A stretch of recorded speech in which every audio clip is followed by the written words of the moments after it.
When creating AI video, what if you could set the location, cast your character, and then direct the shot? Finally, I found it. All inside one tool.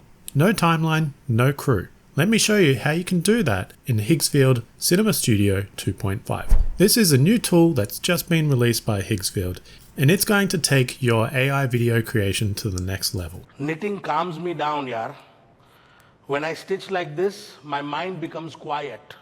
After you've completed this video, you'll have the basics of knowing how to use Cinema Studio 2.5. So let's get straight into it.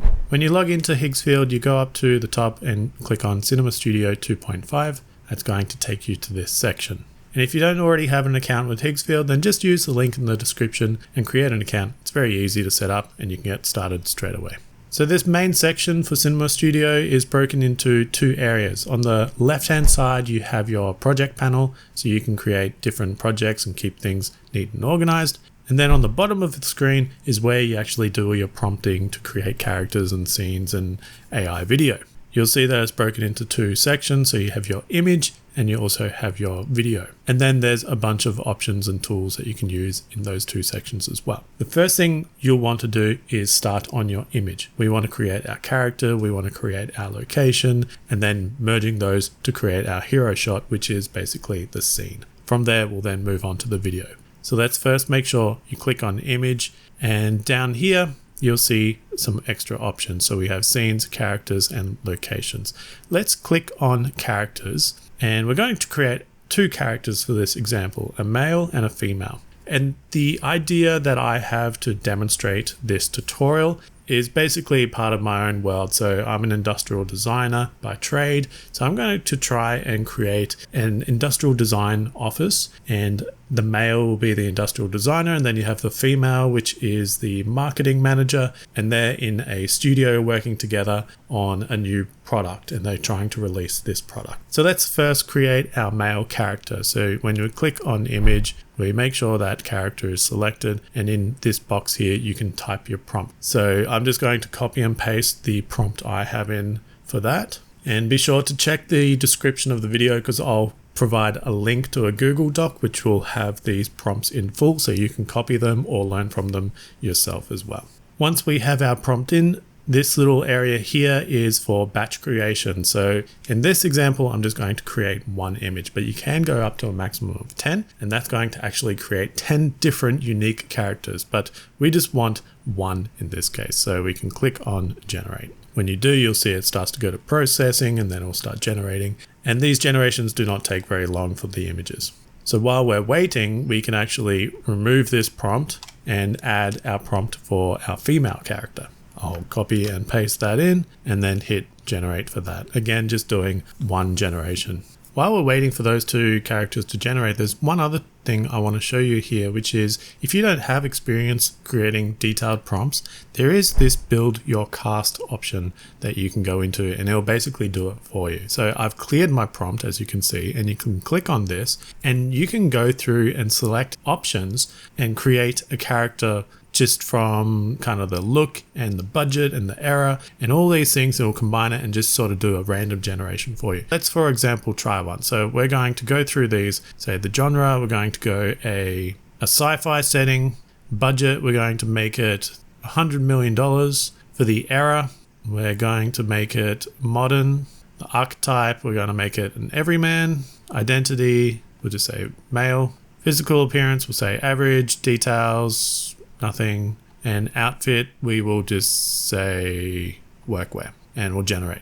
You can see down here it's added all these kind of like tags, and then it's generating, and we didn't even put a prompt in for this one. So we're just using those tags. It's going to create that high budget, everyday man, average fitness, workwear styled character. And while that's generating, we're going to have a look at the two it's created. So this is our male, and the way it does these character sheets is basically a close-up of the face, a front shot, and a back shot. So the idea is that this character sheet is going to give Higgsfield the consistency that it needs when it uses these characters in the movie. And then our female character is this one. And we don't need to download the images for that or anything. They will come up in later sections, which I'll show you. So our randomized character has just completed, and I actually like this one better than the one I personally generated. So it just goes to show that just using those default tags actually produces really good results. Now the next thing, we've got our characters that we can use. We need to set our location. We go down to the bottom, we change this to location, and this one we don't have the option of randomly choosing tags to create our location. Maybe they'll add that in the future, we'll have to see. But I'm going to copy and paste my prompt here, which is basically telling it to create an industrial design studio. Our location is now complete, so we can open that up. Definitely looks like an industrial design office to me. That looks very familiar. The next thing is to create a scene. So it's where you want your video to kind of start off from. So we make sure we go down to the bottom, change that to scenes, and we need to add our characters and our locations so that it knows to use those in our scene. When we click on this characters and locations button, you can see our location and the characters we created. So we're going to click on this location. It gives them names as well. So I'm actually going to use this one. I like this one and the female as well. So you can see they have propagated down the bottom here. And I already have a prompt for the scene. I'm basically going to make it so the male is working on a new product and he stands up and takes it over to the female that's looking at a whiteboard and kind of shows it to her. So that's where I'm going with it. So I'll copy and paste my prompt in there. You do have some additional options down the bottom. So you have your batches, so 1 to 4, how many generations do you want to create? I'll just go with 1. Your aspect ratio, so I'm just going to leave that at 16:9.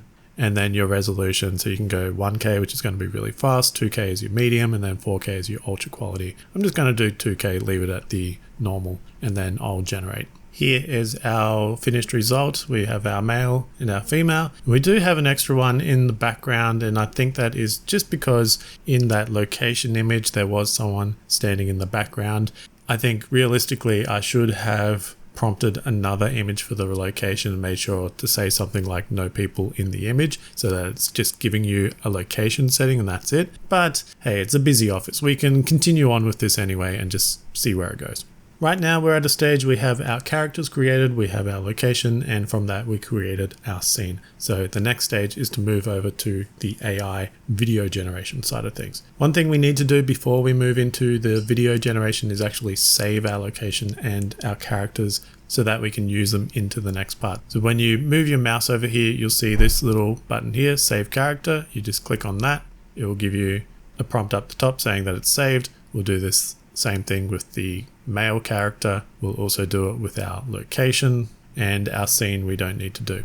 Now we can go into the video section. So we've created our characters and saved them. We've created our location, we saved it, and we've already done our scene. We then move into the video tab. So you click on that. In this video panel, there are additional options which I'll go through. The first thing is the director panel. This is where we add our locations and characters so that it keeps the consistency throughout the video we create. So we click on that, we go to character and props, and you can see our characters here, or you can go to the tabs and select them as well. I actually created a character of myself, which I might show in a video in the future. Otherwise, we want to add this character, we want to add our female character, and we also want to add our location. Our start frame is the next thing, which is that hero image. So we load that up.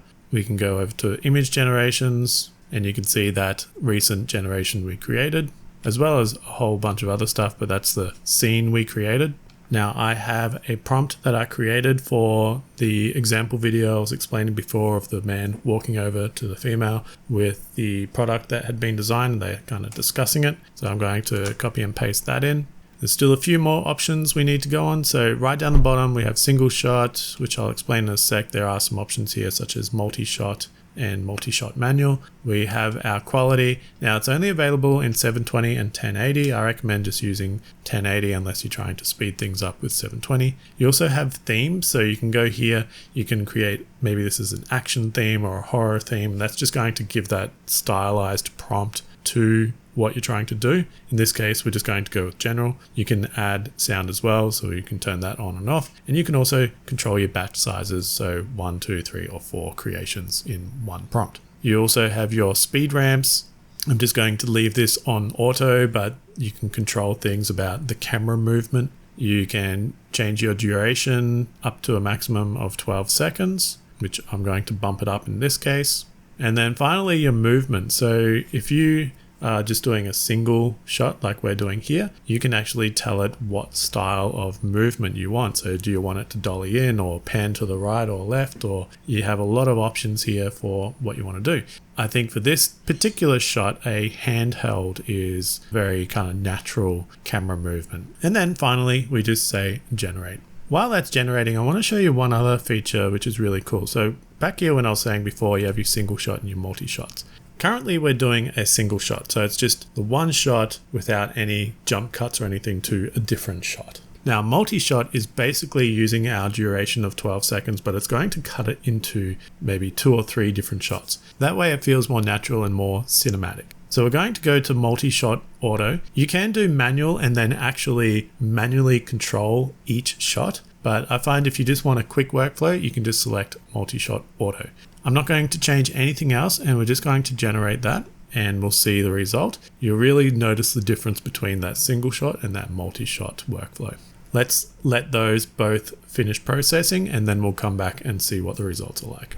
We are back and our video generations are both complete. Took about maybe 5 to 10 minutes for both of them. Our first one is the single shot, so let's take a look at that and then come back and go over some of the details. Brought you something you can't argue with. I can argue with anything. Show me where it hurts. Right there. The part we keep calling later. Then stop naming it. Ship. As you can see from that, it's pretty good shot. It's kind of walking through the studio with them. The thing I don't like here exactly, and you're going to find this with the AI generation, is it takes multiple generations to get something that works for what you're trying to build. As a starting point, this is pretty impressive though. Now let's take a look at our multi-shot and you'll really see the difference in this generation. You still keeping the board honest? I try. It keeps lying anyway. Strengths are easy. It's the weaknesses you keep laundering.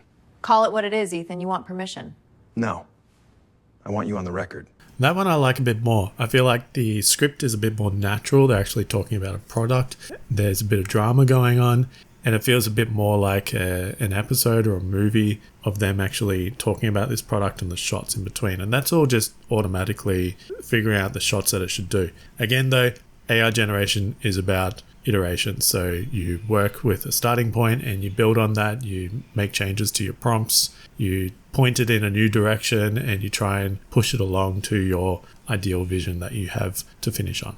So that is a quick workflow of Higgsfield's new Cinema Studio 2.5. You can see the power behind this feature of really locking in those characters in those locations so that you can really take a video from concept to finished state with what you have in your mind. It's very powerful. I recommend you try it out. Link in the description so you can sign up for an account, play with it for yourself. If you enjoyed this tutorial and found value in it, then please consider subscribing to the channel. I really appreciate it. Until next time, thanks for watching.